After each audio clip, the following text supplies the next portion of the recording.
अस्सलाम वालेकुम। प्रोग्राम आज की बात के साथ मैं हूं आपका मेज़बान डॉक्टर शहजाद फ़रीद। आज हमने जिस किताब का इंतख़ाब किया है वो माशरती साइंसेस में बहुत अहमियत की हामिल किताब है। मैं इसके साथ पहले ये बताना चाहूँगा कि चूँकि अंगारे टीवी ने मुझे थोड़ा कम वक्त दिया है अपने इस प्रोग्राम को रिकॉर्ड करवाने के लिए, तो मैं इस किताब में ज़रा मुख्तसरन बयान करूँगा। और मुख्तसरन ये कि मैं बेसिकली हमारे प्रोग्राम का मकसद ये है कि हम चैप्टर बाय चैप्टर चीज़ें बयान करें और डिटेल में बयान कर दें और सहल तरीके से बयान करें। लेकिन इस मुख्तसर वक्त की वजह से मैंने जिस किताब का इंतख़ाब किया है उसको मैंने 2 हिस्सों में डिवाइड कर दिया है। तो सबसे पहले मैं आपको ये बता दूं कि जिस किताब का हमने इंतख़ाब किया है वो इमाइल रखीम की लिखी हुई किताब है जिसका नाम है रूल्स ऑफ सोशोलॉजिकल मेथड्स।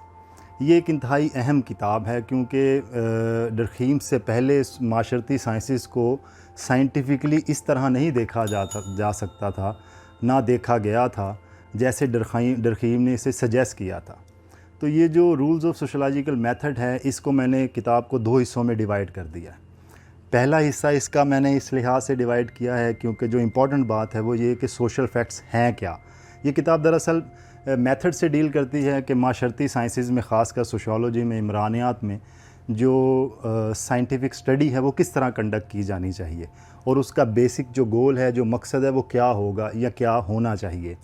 यानी जिस चीज़ पे वो फोकस करेगी, जो उसका सब्जेक्ट मैटर होगा वो क्या होगा। तो इसे मैंने 2 हिस्सों में डिवाइड कर दिया। सबसे पहला इसका हिस्सा ये कि सोशल फैक्ट्स हैं क्या, और दूसरा हिस्सा इन सोशल फैक्ट्स को किस तरह स्टडी किया जा सकता है। तो चलें बात को आगे बढ़ाते हैं, शुरू करते हैं। सबसे पहले ये कि सोशल फैक्ट्स हैं क्या। तो डरखीम की इस किताब का जो पहला चैप्टर है वो उस चैप्टर का नाम है व्हाट इज़ सोशल फैक्ट्स। उसमें उसने डिटेल और बड़े अच्छे अंदाज से ये बयान कर दिया है कि सोशल फैक्ट्स इटसेल्फ है क्या। तो मैं उनको ज़रा सादा अंदाज में, मज़ीद सादा अंदाज में बताने की कोशिश करूँगा।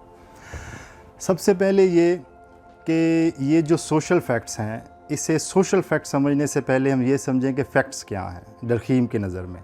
तो डरखीम ये कहता है कि माशरे के अंदर हर किस्म की हकीकत एक फैक्ट है, वो एक हकीकत है। यानी कोई भी reality, every reality in the society is a fact, but the social facts are exclusive facts. अब इनकी एक्सक्लूसिविटी किस पॉइंट ऑफ व्यू से बनती है, वो सोशल की डेफिनेशन से आती है। डरखीम के लिए social is not like something related with the interactions of the people, that everything can be comprehended just with the point of view that people are related with the other things and things are interrelated, so we can say that it's social. It's not like that. For Durkheim, the social is something beyond the individual consciousness. Now you can divide consciousness into two different parts. The first one is the collective consciousness and the second one is the individual consciousness, and these consciousness are related to each other. और जब हम ये बात करते हैं कि ये एक दूसरे के साथ रिलेटेड हैं तो उससे मुराद ये है कि डरखीम एक कनेक्शन भी बनाने की कोशिश कर रहा है। बट यहाँ पे इम्पॉर्टेंट बात कि इस कनेक्शन में ये जो कलेक्टिव कॉन्शियसनेस है ये हमेशा सुप्रीम कॉन्शियसनेस रहती है, because this collective consciousness determines the individual consciousness. That's why ये जो कलेक्टिव कॉन्शियसनेस है ये बेसिकली कोर्सिव है। अब कोई भी चीज़ जो सोशल होगी डरखीम के पॉइंट ऑफ व्यू से, वो ये बताना चाहता है कि ये जो इसे सोशल होने के लिए ये शर्त है सॉरी, इसका सोशल होने के लिए ये शर्त है ये कि ये इंडिपेंडेंट हो। ये जो सोशल हो, जो कोई भी चीज़ जो सोशल फैक्ट होगा वो इंडिपेंडेंट होगी। अब यहाँ एक पॉइंट आता है कि ये इंडिपेंडेंट होगी तो does it have its own consciousness, ये कहें कि क्या इसकी अपनी कॉन्शियसनेस है। तो यहाँ डरखीम जब इसे इंडिपेंडेंट बोलता है तो वो ये कहते हैं कि इंडिपेंडेंट टू इंडिविजुअल हैं, यानी इसकी अपनी एक कॉन्शियसनेस है, ये इंडिपेंडेंट है। जब ये इंडिपेंडेंट है, ये सोशल फैक्ट जो भी होगा तो वो कोर्सिव होगा।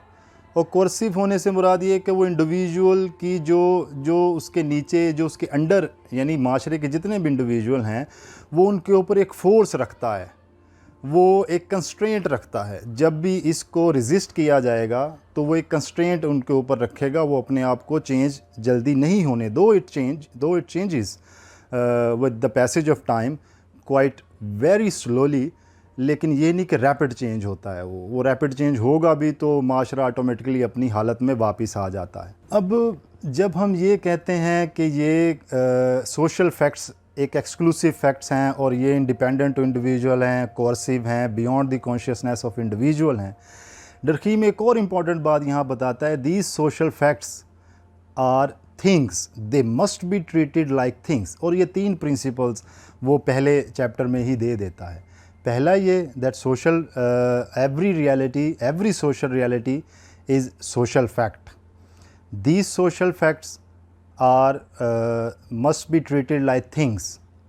फर्स्ट कि तमाम जो हक़ाइक़ हैं माशरे के अंदर वो सोशल फैक्ट्स हैं। फिर ये जो सोशल फैक्ट्स हैं इन्हें अशिया की तरह ट्रीट किया जाना चाहिए, जैसे नेचुरल साइंसेस में किसी भी शय को ट्रीट किया जाता है।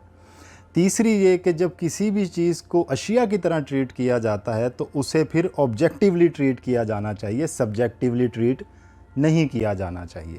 ये बुनियादी सोशल फैक्ट के हवाले से डरकीम ने पोस्टुलेट्स बता दिए कि सोशल फैक्ट है क्या।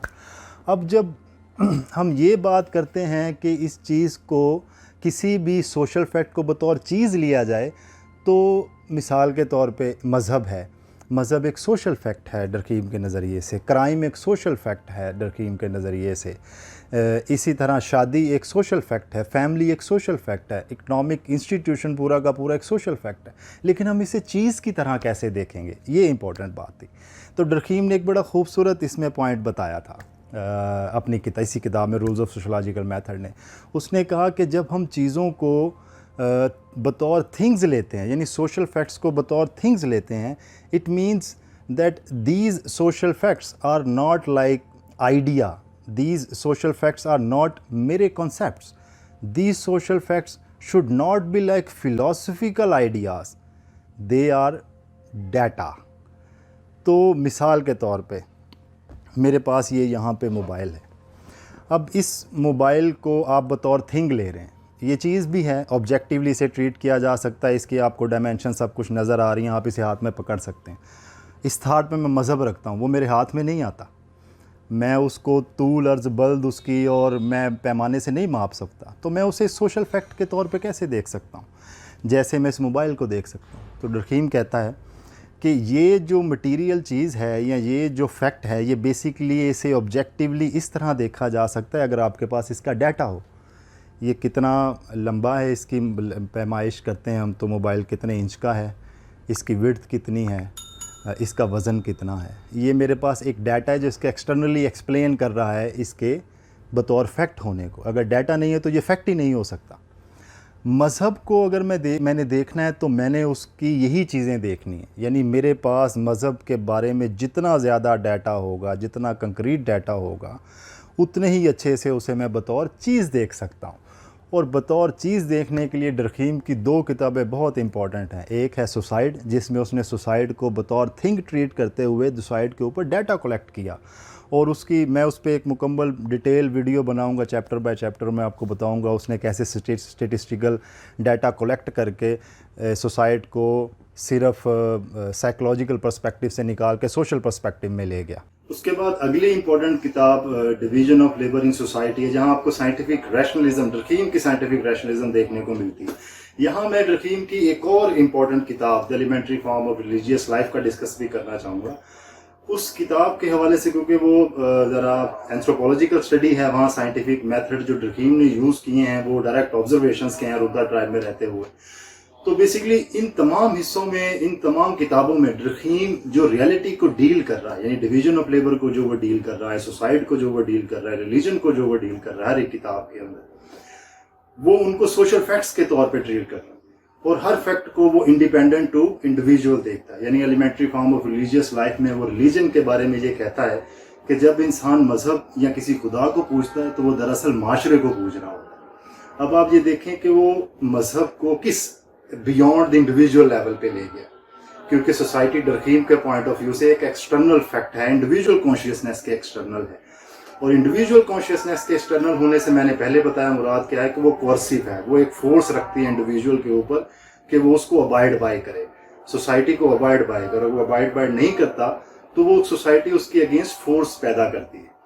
अब मैं दूसरे पार्ट की जानिब आऊँगा, जो कि सोशल फैक्ट्स को ऑब्जर्व किस तरह किया जाए, जो रूल्स ऑफ सोशलॉजिकल मेथड में डरकीम ने बताया। उसमें 5-6 बुनियादी पॉइंट है, लेकिन मैं जो उनको भी कंसाइज करके 4 इंपॉर्टेंट पॉइंट बताऊंगा। उसमें सबसे पहला है कॉन्सेप्चुअलाइजेशन। अब डरकीम कहता है कि जब आपने सोशल फैक्ट की कॉन्सेप्चुअलाइजेशन करनी है तो उसकी कॉन्सेप्चुअलाइजेशन उनके जो हर फैक्ट के कॉमन फैक्टर्स की बुनियाद पे होनी चाहिए, कॉमन करैक्टरिस्टिक्स की बुनियाद पे। मिसाल के तौर पर डिवीजन ऑफ लेबर में डरकीम क्राइम के बारे में बात करते हुए ये कहता है कि जो क्राइम है ये क्या है। डरकीम कहता है, उसने एक जुमला लिखा है बड़ा खूबसूरत कि we do not condemn it because it is crime, it is crime because we condemn it.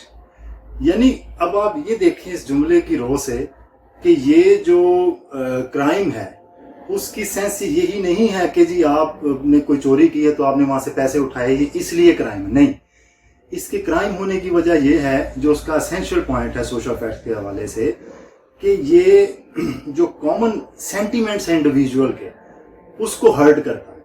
और कॉमन सेंटीमेंट्स इंडिविजुअल के सेंटीमेंट्स के बियॉन्ड होते हैं। और ये बात भी रूल उसमें डिवीजन ऑफ लेबर में डरकीम ने बताया। इसी तरह मज़हब की जब डेफिनेशन डरकीम बताता है या मज़हब के हवाले से बात बताता है, तो ये मज़हब ये नहीं है कि खुदा मौजूद है तो मैं इसलिए उसको पूजता हूँ, या मैंने ख़ास जो बुत है उसकी पूजा करनी है, या मैंने निर्वाण हासिल करना है इसलिए मज़हब मौजूद है। नहीं, डरकीम के नज़रिए से ऐसा नहीं। डरकीम कहता है कि मज़हब की जो कॉन्सेप्चुअलाइजेशन है वो कॉमन करैक्टरिस्टिक्स की बुनियाद पर होनी चाहिए, जो एक्सटर्नल, क्योंकि रिलीजन एक्सटर्नल टू इंडिविजुअल है तो उसकी डेफिनेशन भी ऐसे ही तख्लीक होनी चाहिए। इस लिहाज से मज़हब वो कॉमन फैक्टर्स हैं जो इंसान के बियॉन्ड, इंडिविजुअल के बियॉन्ड हैं। यानी मज़हब आपको रेगुलेट करेगा, आप मज़हब को रेगुलेट नहीं करेंगे। ये पहला पॉइंट कॉन्सेप्चुअलाइजेशन के हवाले से। दूसरा इंपॉर्टेंट पॉइंट रकीम का ये प्री कॉन्सेप्शंस के हवाले से। वो कहते हैं कि जब आप किसी सोशल फैक्ट को स्टडी करने लगे तो जितनी भी प्री कॉन्सेप्शंस आपके पास मौजूद हैं, जितने भी ख्यालात आपके पास उसके हवाले से पहले से मौजूद हैं, वो सारे के सारे ख़त्म करें।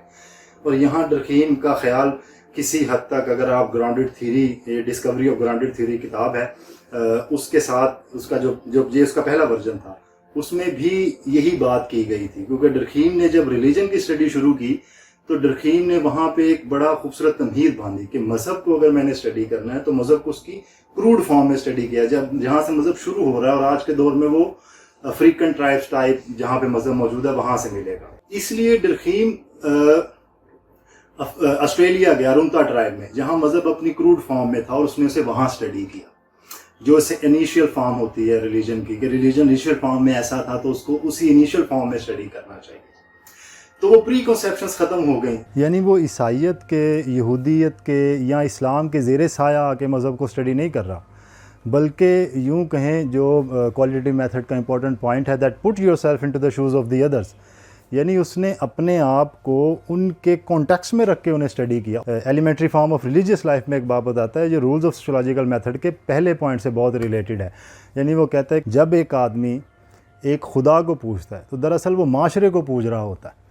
अब यहाँ आप देखें कि दोबारा वो मज़हब को कैसे एक एक्सटर्नल टू लेवल पे लेके जा रहा है, और वो मज़हब को स्टडी करने के लिए वो अरुंता ट्राइब में जाके उन्हीं की स्टडी कर रहा है। वो प्री कॉन्सेप्शंस ख़त्म कर रहा है और उसको इसी रूल्स ऑफ सोशियोलॉजिकल मेथड के साथ जोड़ रहा है, जो बात मैं बताने की कोशिश कर रहा हूँ। तीसरा जो इसका अगला इम्पॉर्टेंट पॉइंट है रूल्स ऑफ सोशियोलॉजिकल मेथड में, वो सेंस परसेप्शंस का है। और जो उसे मैं सादा अंदाज में जो उसकी डिस्क्रिप्शन है वो ये बताऊँगा कि डरकीम ने कहा कि आप दरअसल किसी भी सोशल फैक्ट को जब स्टडी कर रहे हो तो उसके कांस्टेंट फैक्टर को डिटरमिन करने की कोशिश करें, फाइंड आउट करने की कोशिश करें।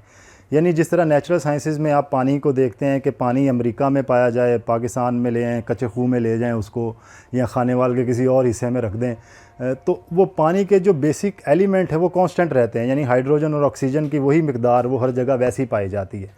इसी तरह डरकीम कहता है जब सोशल फैक्ट को स्टडी करें, क्योंकि उन्हें बतौर थिंग्स स्टडी किया जा रहा है और उनका डाटा कलेक्ट करना है, तो फाइंड आउट करें कि जो कांस्टेंट फैक्टर या कांस्टेंट करैक्टरिस्टिक्स हैं वो कौन सी हैं। मिसाल के तौर पे जब वो ये कहता है कि आपने फैमिली को स्टडी करना है तो उसको correspondence to family law study करें। अब जब फैमिली लॉ के कॉरिस्पॉन्डेंस स्टडी करेंगे तो आप देखेंगे कि रिलेशनशिप में जो फैमिली लॉ हैं वो कदरे स्टेबल रहते हैं, यानी बड़े माइनर पॉइंट ऑफ व्यू से वो तब्दील होते हैं, लेकिन वो कांस्टेंट रहेंगे कि अब किसी भी टेरिटरी के अंदर आप उनको स्टडी कर रहे होते हैं। इसके बाद जो अगला पॉइंट है वो है काजिज़ के हवाले से ही। और यहाँ जब काजिज़ की बात करता है डरखीम को, तो वो दोबारा ये कहता है कि कोई भी सोशल फैक्ट जब प्रोड्यूस होता है तो वो बेसिकली उसके पीछे उसे प्रोड्यूस करने के लिए भी सोशल फैक्ट्स ही मौजूद होते हैं। ये जो सब सोशल फैक्ट्स हैं वो ये कहता है कि बजाय इसके कि आप इस हिस्से से इधर मूव करें, ये बैकवर्ड स्टडी है डरखीम के नज़रिए से। और यही काम उसने डिवीज़न ऑफ लेबर में किया, यानी ये फैक्ट्स को स्टडी करते हुए वो काजिज़ की जानिब गया, ना कि काजिज़ को स्टडी करके वो फैक्ट की जानिब आया। तो डरखीम यही कहना चाह रहा है। वो कहता है कि अगर आपने काजिज़ को अंडरस्टैंड करना है तो आप इफ़ेक्ट्स को थोड़ा पढ़ें, लेकिन बैकवर्ड मूव करें। फिर यहाँ डरखीम एक और इम्पॉर्टेंट बात बताता है, जिसकी एग्जांपल सुसाइड बनती है किताब। वो कहता है कि अगर सब टाइप में जो काजिज़, जो सोशल फैक्ट्स की काजिज़ हैं, किसी भी सोशल फैक्ट की जो काजिज़ सब सोशल फैक्ट्स होंगे, वो मुख्तलिफ़ टाइप के होंगे, तो सोशल फैक्ट्स की टाइप्स भी मुख्तलिफ बनेगी। यहाँ वो मॉर्फोलॉजी क्रिएट करता है रूल्स ऑफ सोशलॉजिकल मेथड में। मॉर्फोलॉजी एक इंपॉर्टेंट कॉन्सेप्ट है जो किसी भी सोशल फैक्ट के स्ट्रक्चर से डील करता है, उसकी फॉर्म से डील करता है, उसकी फॉर्म क्या है। तो अगर आपने इसकी मॉर्फोलॉजी बनानी है, यानी इसकी टाइप्स बनानी है, यूँ कहें, बनानी नहीं है बल्कि वो फैक्ट्स आपको बताएंगे कि बनती हैं या नहीं बनती। तो इसकी मिसाल मैं दूंगा आपको सुसाइड से। सुसाइड में डरखीम ने, सुसाइड जो उसकी किताब है उसमें डरखीम ने सुसाइड की मुख्तलिफ़ टाइप्स बताई। जब मैं इस पे पूरी एक लेक्चर बनाऊंगा, सुसाइड की किताब में मैं आपको उसको डिटेल बताऊंगा कि वो कैसे है, चैप्टर बाय चैप्टर इंशाल्लाह। तो वो ये आपको 4 टाइप्स उसकी बनाता है। बेसिकली 4 से ज़्यादा टाइप्स हैं, लेकिन कॉमनली चूँकि जो सेकेंडरी बुक्स हैं उसमें ऐसा बताया जाता है कि 4 टाइप्स हैं, तो वो 4 ही पढ़ाई जाती हैं और वही हैं, लेकिन ऐसा है नहीं, इसकी और टाइप्स भी हैं। अच्छा, जैसे अल्ट्रुइस्टिक जो सुसाइड है उसकी मज़ीद 3 टाइप्स उसने आगे बनाई हैं, वो भी खैर मैं वहीं बताऊँगा। अब आप बताने की बात ये थी कि हर सुसाइड के पीछे उसने मुख्तलिफ़ काजिज़ उसे सोशल फैक्ट्स मिले। अब जब मुख्तलिफ़ सोशल फैक्ट्स मिल रहे हैं उसे, इसलिए जो सोशल फैक्ट्स जिसको वो स्टडी कर रहा है वो उसकी भी टाइप्स बना रहा है। तो ये समझने की इम्पॉर्टेंट बात थी काजिज़ के हवाले से कि उसके कॉरिस्पॉन्डेंस हो। तो ये सो एंड सो इस किताब का जितना मुख्तसर जामे अंदाज़ में जितना मुझे अंगारे ने वक्त दिया है, मैंने वैसे बेसिकली उससे ज़्यादा वक्त ले लिया है, लेकिन जितना मुझे वक्त दिया मैंने उसके मुताबिक इसको ढालने की कोशिश की है। और मैंने कोशिश की है कि आपको उसी किताब से बेहतर तरीके से सारे पॉइंट्स जो हैं वो बताए जा सकें। ये था जी हमारा आज का प्रोग्राम, आज की बात, जिसमें मैंने डरखीम की किताब the rules of sociological method को डिटेल बताने की कोशिश की। तो मैं उम्मीद करता हूँ कि आपको मेरा ये प्रोग्राम बहुत पसंद आया होगा। और अगर आपका इसमें कोई सवाल है या आप इसमें कोई सजेशन देना चाहते हैं तो काइंडली नीचे आप वो सजेशन ज़रूर लिखें हमारे पास कमेंट्स में। आपकी राय का हम एहतराम करते हैं, आपके कमेंट्स का हम एहतराम करते हैं। इन्हीं चीज़ों से हम अपने प्रोग्राम को इम्प्रूव करते हैं। आप तमाम अहबाब की समातों का बहुत बहुत शुक्रिया।